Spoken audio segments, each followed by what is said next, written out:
voltamos a falar sobre o Ceará. O Ceará enfrenta a equipe do Atlético Mineiro, o Caio já deu um pitaco. Vamos ouvir Fernando Praz, porque lá no início do programa a gente ouviu um trechinho da coletiva do Praz. O Danilo também explicou que ele não estava muito afim de falar ontem, não. Vamos ouvir o que é que ele disse. A gente vem de um título invicto, né? A gente tem 2 derrotas no ano até agora. E as pessoas só falam em 2 jogos sem vencer, 2 jogos sem vencer. Parece que é uma sequência de 10 jogos sem vencer, né? Eu acho que são apenas 2 jogos. E essa sequência é a sequência mínima, né? Porque eu acho que para ter uma sequência de jogos sem vencer, o mínimo que tem são 2, né? Então, quer dizer, eu acho que é um assunto que, na minha opinião, ainda não é relevante. Como eu falei, uma sequência sem vitória, sim, 2 jogos, eu acho que é uma sequência, né? É a sequência mínima. Então é muito pouco, muito cedo para querer traçar qualquer coisa e se criar um padrão, um parâmetro para comparação. Só fazendo a retificação, essa entrevista do Praz foi agora pela manhã, né? Hoje pela manhã. E eu estou muito com o Praz. Essa história de ficar já falando, já cornetando. O Ceará tem um empate em casa contra um time que é sempre postulante, é verdade, que o Grêmio estava lá com um monte de reserva.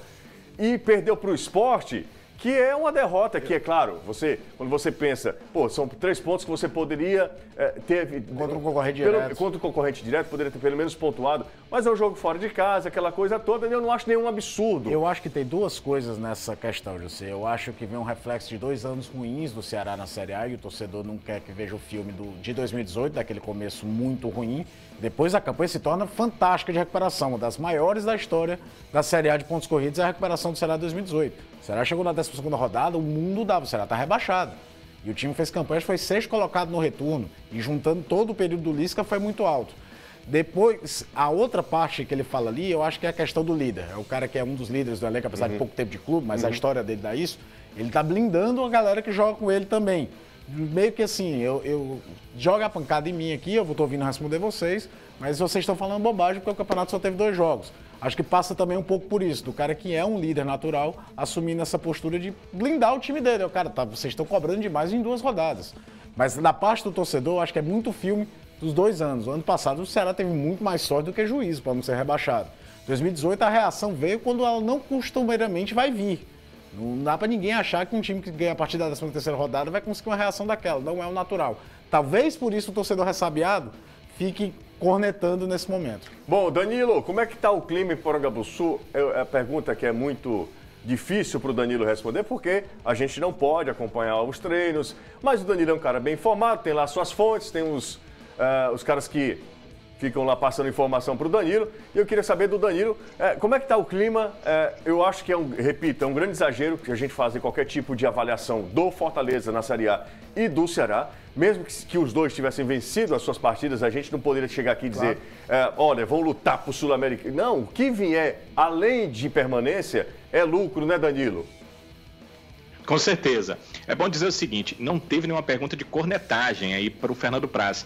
Quem quiser saber mais da entrevista, à tarde, né, no nosso programa na Jangadeiro Band News, a gente vai repercutir um pouco mais. As perguntas foram apenas para ele analisar o início de campeonato e uma outra, como é que ele lida com a ansiedade de atleta jovem pela primeira vitória. E aí ele levou um pouco para esse lado. Em relação ao clima, o Guto é muito inteligente. Ele tratou de ontem na apresentação fazer um clima animado, ao invés de ele chamar os jogadores e dar uma grande bronca por não terem vencido o Grêmio, ele pontuou diferenças, coisas que ele, olha, eu não quero assim, eu quero diferente, eu quero assim, mas tratou de animar o clima. Legal, e parece, Danilo. Ele é muito esperto, que ele puxou Rafael Sobis e puxou Fernando Praz para ajudá-lo nisso, porque são jogadores experientes. Legal, Danilão. Obrigado. 5 horas da tarde tem mais futebolês. Valeu, Danilo, Anderson e também o Truvão.